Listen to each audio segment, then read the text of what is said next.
Estos últimos días, a propósito de toda una colección de posts sobre gazpachos que les he venido escribiendo, pues les he dado una turra notable con una bebida romana, la posca.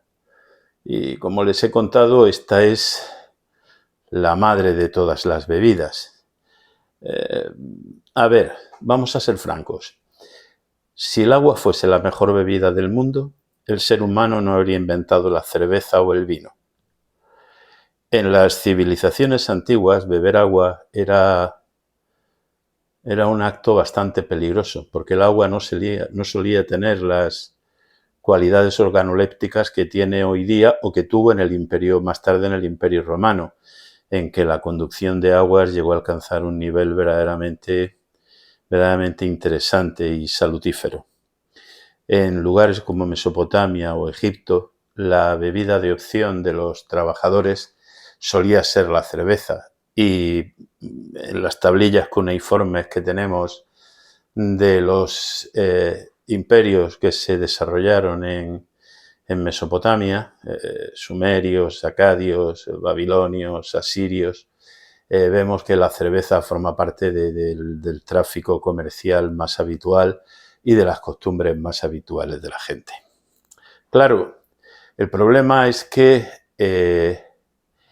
pues los hombres tienen que beber y si el agua no es salutífera, nos podemos preguntar qué bebía un legionario romano que no tenía a su disposición pues un acueducto cercano, etc. Bueno, pues bebía esta bebida que les digo, la madre de todas las bebidas, la posca. La posca básicamente en realidad era una mezcla entre vinagre y agua. En este caso la pongo bien fresquita, por lo que verán luego.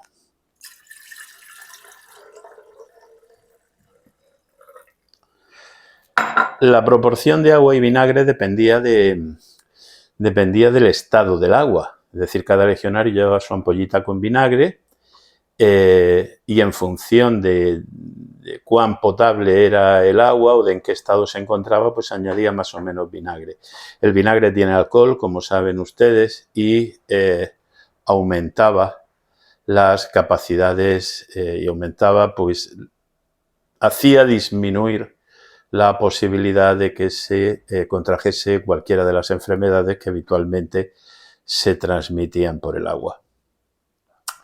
Esta costumbre de beber agua y vinagre está documentada desde la noche de los tiempos, desde los segadores en Mesopotamia o incluso en la misma Judea. No me resisto a leerles un texto del libro de Ruth, en la Biblia, que nos habla de cómo Booz, quien finalmente se acaba casando con Ruth, le dice: ven aquí, come de nuestra comida y moja tu pan en la vinagreta. Las traducciones de la Biblia varían mucho. Por ejemplo, es muy difícil que ustedes encuentren ahora una traducción de la Biblia donde se diga que la gente bebía cerveza. Van a traducirla con eufemismos como bebidas fuertes y cosas por el estilo. Pero es lo cierto que la palabra cerveza en hebreo aparece muchísimas veces en la Biblia. ¿Y por qué en otras traducciones de la Biblia no se traduce como vinagreta, sino directamente como agua y vinagre? Y no me resisto a leerles un texto de una Biblia verdaderamente curiosa que escribió la condesa de Segur, una aristócrata rusa que casó con un noble francés y que preparó una edición de la Biblia expresamente para sus nietos. Yo dispongo de una edición que se imprimió en Barcelona por la editorial Bosch, si no me equivoco, editorial Librería Religiosa, y que por supuesto consta con la autorización y el imprimatur del entonces arzobispo de Barcelona, Gregorio, que en el libro de Ruth nos dice: Ruth le dio las gracias por su bondad para con ella y Booz le dijo: come con los segadores y bebe agua y vinagre. Y preguntan los niños a la abuela: ¿cómo vinagre? eso es muy malo. Y responde la abuela: querida mía, un chorrito de vinagre dentro del agua es muy agradable y refrescante, y hace que el agua fría no dañe cuando se suda. La explicación probablemente no sea la más correcta, pero sí que es verdad que incluso muy recientemente, y esto me lo han confirmado segadores, las tareas del campo cuando se hacían de sol a sol era habitual beber agua y vinagre, esta especie de isostar del jornalero. Es cierto que para que sea un isostar completo, pues hay que añadirle unas sales minerales. Por ejemplo, vamos a añadirle un poquito de sal. Y según nos informan determinados textos romanos, a menudo, y dependiendo del sabor del agua, se le podían añadir hierbas aromáticas. Obviamente le vamos a añadir una hierba aromática de la zona de Aram Naharaim, de la zona de la parte de Siria y del occidente de la tierra entre ríos. Le voy a poner orégano, porque aquí a mi derecha está el Monte Sacro, el lugar donde los cartagineses erigieron el templo a Melkart, a Baal. Y en Cartagena, esto de añadirle orégano al agua y vinagre es muy, muy, muy frecuente. Entonces es interesante romperlo un poco para avivar los aromas, etc. Y ya que tenemos esto preparado y está fresquito, voy a probarlo.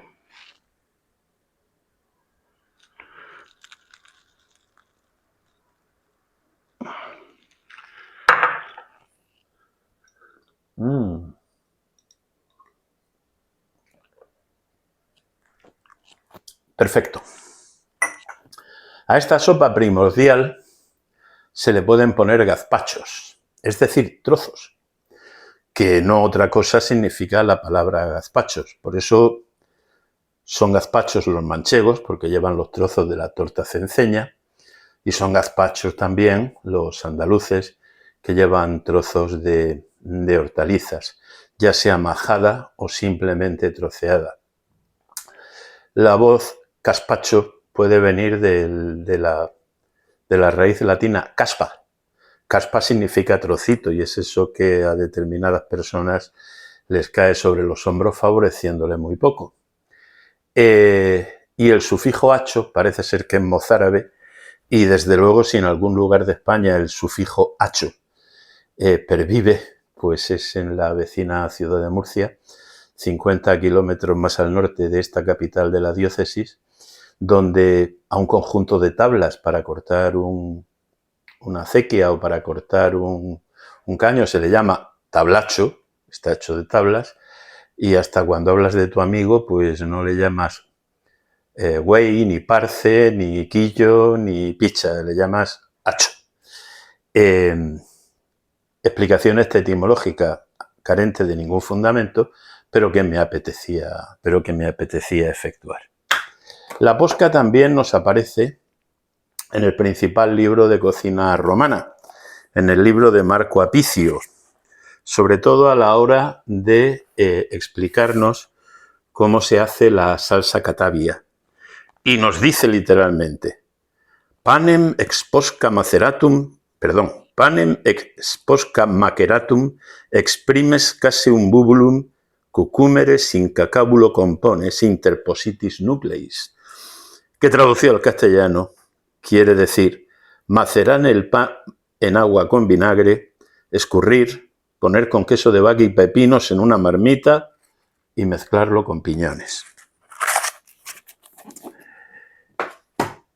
Hay gazpachos de muchas especies, con almendra, con habas, con harina de haba. Cuando de América nos llegó el tomate, pues en Andalucía vieron el cielo abierto y los trozos, los gazpachos, se hicieron con tomate, pero en el fondo todas estas preparaciones llevan como base la vieja posca romana. Una bebida que además es de esas bebidas que sabemos que bebió el propio Jesucristo. Todos los evangelios lo recogen. Yo simplemente les voy a leer el Evangelio de Mateo en el capítulo 27, versículo 46, que dice: hacia las 3 de la tarde Jesús gritó con fuerte voz: Elí, Elí, lema sabactani. Esto es en arameo, por eso sabemos que Cristo hablaba arameo, que quiere decir: Dios mío, ¿por qué me has abandonado? Algunos de los presentes al oírlo decían: este llama a Elías. En aquel momento, uno de ellos fue corriendo a buscar una esponja, la empapó en vinagre, la puso en una caña y le dio de beber. Los otros decían: deja, a ver si viene Elías a salvarlo. Los evangelios se escribieron en griego, incluido el de Mateo, aunque mucha gente todavía se empeña en que el evangelio de Mateo pudo ser escrito en hebreo, pero no. Todos los evangelios fueron escritos en griego. Y el problema es traducción. Podían haber escrito posca, pero en lugar de escribir posca, en el evangelio escribieron aketum. Y en su versión griega, perdón, aketum es en latín. Y al traducirlo a la Vulgata, en lugar de traducirlo por posca o por agua y vinagre, lo tradujeron como simplemente vinagre, lo que dio lugar a que clérigos llenos de fe y de poco conocimiento acabasen convirtiendo al pobre legionario romano que había dado de beber a Cristo por caridad, lo convirtiesen en un malvado que estaba tratando de torturarlo. Falso. Y de hecho, si miramos en los primeros relatos y tradiciones de la Iglesia, al igual que el centurión que alanceó a Cristo tiene nombre Longino y se le da un nombre, a este buen legionario que dio de beber a Cristo para aplacar su sed, se le llama estafetón, nombre feísimo donde los haya y más propio de un servicio de correos, pero ciertamente esta buena acción del legionario solo se fue transmutando más adelante, como digo, por un defecto de traducción. A esto que tenemos aquí, a la posca, a la bebida de los legionarios romanos, al isostar de los campesinos mesopotámicos y egipcios, si se le añade pepino troceado, según la opinión del Ateneo de Córdoba, y en Córdoba entienden de gazpachos, tendríamos un gazpacho de jeringuilla, un nombre feísimo también, para describir uno de los gazpachos más simples, pero también más refrescantes que existen. De hecho, no hace mucho lo recomendó un chef de Almodóvar del Río, que tiene un restaurante de una estrella Michelin, y cantó las virtudes de este tipo de gazpacho. En Cartagena solemos tomar este tipo de gazpacho, esta posca romana, y debo decir que mientras el resto de España era visigoda, mi ciudad era romana, era bizantina, es decir, aquí el digesto fue derecho vigente y la posca, la bebida reglamentaria durante todo ese siglo que los bizantinos ocuparon el sureste peninsular, pues en Cartagena solemos tomar la posca con un picado, casi al estilo de la pipirrana, de pepino y tomate. Hay gente que le añade otras cosas, pero lo básico es el pepino y el tomate y siempre el orégano, que le da un aroma muy especial y que nos pone además en conexión con esta costumbre romana de añadir hierbas aromáticas a la bebida reglamentaria. Y en fin, ya les he soltado el rollo sobre la posca y ahora voy a trocear unos trocitos de tomate y de pepino y voy a transmutar esta posca en un gazpacho que me alimente este mediodía y me permita dormir una siesta relajada y tranquila. Hasta otra.